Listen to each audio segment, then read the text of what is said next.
Hello and welcome back to the channel. As you can see now, I'm in the middle of November and the mustache is starting to take a little bit of shape. This week I'm going to talk about heart rate training and why heart rate training is particularly beneficial. If you're an endurance athlete, a runner, a cyclist, swimmer, anything like that, you're going to find using heart rate for training very, very beneficial. If you're a fitness enthusiast or a field sport player, it's also something quite beneficial. So I'm going to go through a little bit about heart rate training, what it is and why you might want to use it. And if you find the video is beneficial and you liked it, please make sure to subscribe and share with your friends. Let's get started.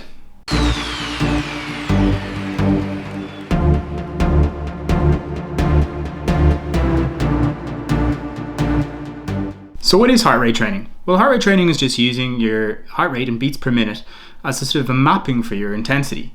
There's two real ways you can use this. One is if you take it as a percentage of your maximum heart rate or your maximum heart rate reserve, or you can actually base it off your functional thresholds or your lactate threshold.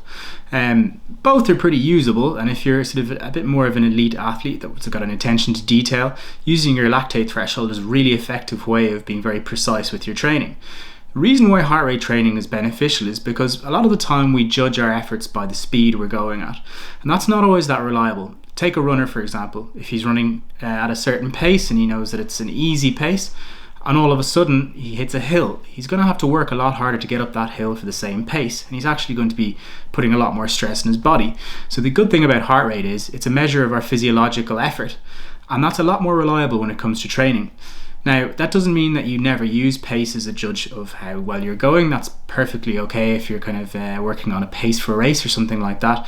But in terms of training, you want to be specific with what you're trying to get an adaptation from. And heart rate allows you to selectively sort of work on little areas of your physiology without kind of getting confused in it with other things such as, the pace when you're running on a windy day. So what are heart rate zones? Zones are just simply classifications and groupings of physiological responses in the body. The one we're probably most interested in is metabolic or the energy systems, but it's also interesting to look at breathing rate and shifts of blood flow, which are slightly more mechanical in terms of the type of process they are. There's quite a lot of different zone methodologies and philosophies. Some might only use 3 zones, or they use 5. Some people might use their zones based off a heart rate maximum. Some might use it off a threshold maximum. It doesn't really matter. As long as you stay consistent with whichever model you're using, you're going to go okay. The big issue is when you might use maybe a 5-zone model that one coach has given you, and then you've read about a different way of training off a 3-zone model, and you assume that zone 3 in both models is the same. That'll cause problems. So it is worth just talking to your coach about which each of your zones you're working in and what they're actually supposed to be doing. Zone 1 is the recovery zone, and this just means it's easy intensity and it's not going to cause further fatigue.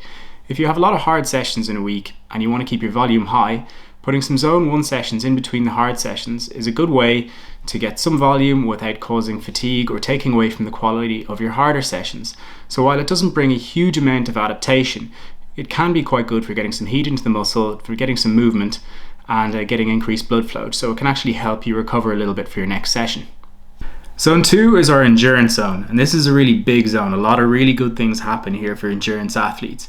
It's basically when we're at our most aerobic, or when our aerobic system is doing most of the work. So if we're trying to build endurance capacity and aerobic capacity, we need to spend a lot of time here.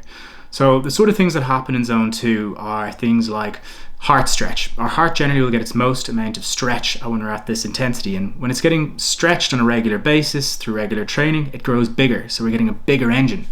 We also get a development of capillaries and vascularization, which is going to improve blood flow and oxygen delivery. In terms of fuel, in zone 2, we're still able to burn quite a lot of fat. So it's quite important for fuel utilization to do a lot of zone 2 work, because it can be quite beneficial to be a better fat burner, especially over longer distances. And if you can get used to burning more fat as a fuel rather than carbohydrate, you can spare glycogen and it can be more beneficial for, bursts closer to a finish or something like that. So spending a lot of time in zone 2 is both beneficial for developing aerobic capacity, but also to try and promote a more favorable or efficient sort of fuel utilization. Zone 3 is what I call the tempo zone, although some coaches I know use tempo to describe threshold a little bit more, but for me tempo sits somewhere between endurance and threshold. So it's not so hard that it's unsustainable, but it's not so easy that it's easy. It's kind of a bit of a grey zone, and it sort of straddles aerobic metabolism and anaerobic metabolism, and it's not particularly specific to working on either. And for that reason, the physiological responses you get from training in zone 3 are a little bit limited. I wouldn't tend to prescribe it a huge amount if I'm trying to get some sort of physiological adaptation, but I would use it for pacing and getting used to race position. So if I'm working with an Ironman athlete, for example, a lot of their race is probably going to sit in that tempo zone. So I want to get them used to the position they're going to be in on the bike at that intensity. So I will actually use some tempo work there as a means of pre-race preparation. Zone 4 is the threshold zone. And what's meant by threshold is that this is the intensity that you could sustain for a prolonged period. In most cases, we judge this as being the hour mark. So the effort that you can produce for a full hour is roughly your threshold pace or threshold effort. I like to break up the threshold zone into two. I like to have 5% below and 5% above. So I use 4A and 4B. The reason being is there's times I want to work on the aerobic side of threshold, so I'll sit most of the training in 4A.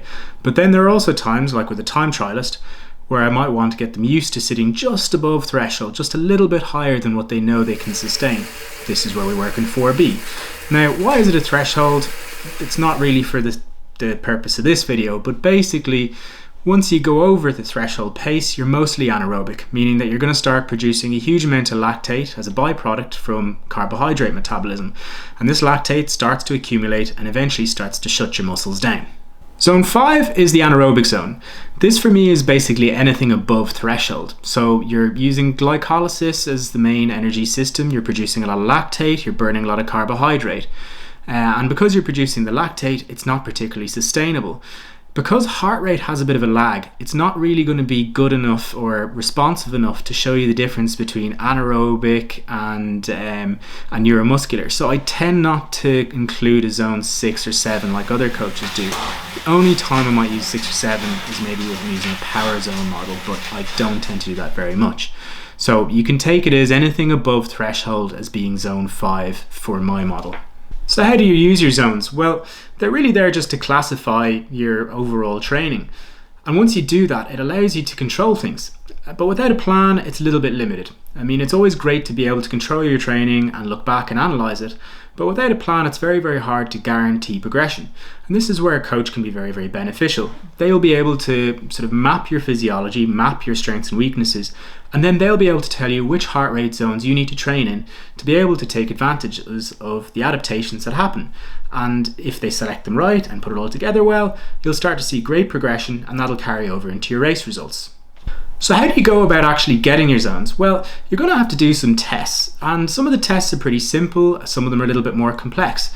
My favorite way to do it is actually to work with somebody for a month and give them a series of tests so that you can sort of double check the zones, and you can actually spend some time in different intensities and see how the person responds to those zones. And if they respond well or poorly, you can then kind of alter the actual zones to make sure they're more specific and more accurate to that individual. And I think just doing one single test to work out your zones is fine. It'll definitely put you in the ballpark, but it is something that will shift over time. The fitter you get, your threshold can move up and down within your heart rate zones depending on what type of work you're doing. So it is worth doing more than one test and kind of constantly reviewing your heart rate zones and not just relying on, a very set formula. I mean, that's a good place to start, and it's certainly something that we do as a sort of a beginning point, but it is good to sort of, dive into it over time and get a little bit more specific for you. So there you have it. That's heart rate zones in a nutshell. Now, you will see some slight differences to what I've discussed here, and that's fine. There's just a lot of different versions of what I've been discussing. They all basically do a similar thing, and I've tried to give you the model that I use that I've just found very simple and effective. I've used this with some very, very elite athletes who've had very good success with it. You don't need to be too complicated when it comes to zones. And, sometimes accurate detail is better than more detail because it's a little bit more measurable and you really know what you're dealing with. What you're trying to do is declutter your training, give it structure, and give you something to be able to measure and control. And heart rate does that extremely well. If there's anything that we covered in today's video that you'd like to hear a little bit more on or like to see a video on, leave in the comments below. I'm more than happy to answer questions, and I'm more than willing to attempt videos in areas that you think you might find interesting. So please, I would welcome the suggestions there. If you found this video beneficial, please make sure to subscribe and share with your friends. Until next time, thanks again for joining.